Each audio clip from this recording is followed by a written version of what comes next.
Assalamualaikum, hari pertama nanggone Surabaya. Wes suwi gak pernah dolan rene, sekitar 5 bulanan gak rene belas. Rene-rene iki mau wes pindah kos-kosan. Biasane iku ndek sebelahe dan iki pindah nak sebelahe iku mergo lapo? Mergo cedhak karo kamar mandi. Soalnya mbakku kan dagang pecel lele ya bes, dadi nek cedhak kamar mandiku penak lek apa lek ngumbah ayam, ngumbah iwak iku gampang. Makanya gelak sing cedhak karo kamar mandine. Lek biasane kan gang kosan telu, dadi rada ado. Dadi banyune iku mau lek ape ngumbah apa-apa ku laran ngusungi dhisik.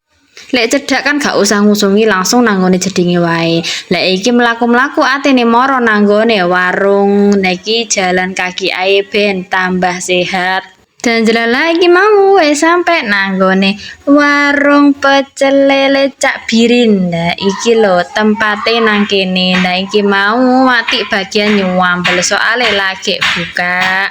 Biasa iku sing dodol iku mbakku karo cacakku iki pes.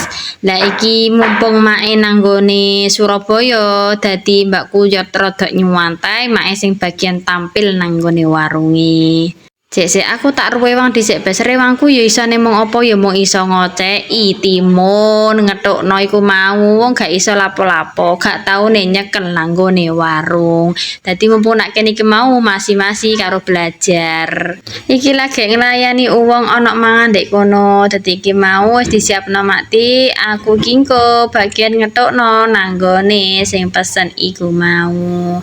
Lah iki tempate warunge nang Surabaya endi? Ya ndok ngene Surabaya sebelahe Perumahan Mulyasari Utara RW 1.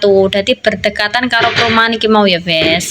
Dan cedhak karo Universitas Widya Kartika iki seberang jalane ya, Bes ya. Sik. Aku tak tuwampil korah-korah dhisik soale korah-korahe menumpuk. Nek gak nang kene ya gak ngarah ngewangi koyo ngene. Dadi mumpung nak kene dolane ya mok 2 dina tok, sesuk wis mulai. Dadi mumpung ndek kene ya ngewangi nanggone warung. Barangkali sampean padha melewati nanggone warung pecel lele Cak Birin, ojo lali mampir ndek kene ku akeh menune dan rasane ku muantul. Soale apa? Soale sambele ku disambel mendadak. Dadi bisa request pedes jaluk lombok pira wae iku iso.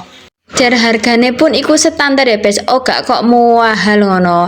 Wis tak cobaan wae menggo nanggone pecel lele Cak Birin dhisik. Engko lek wis ora rasane lho lak ya ketagihan bakal balik maneh balik terus.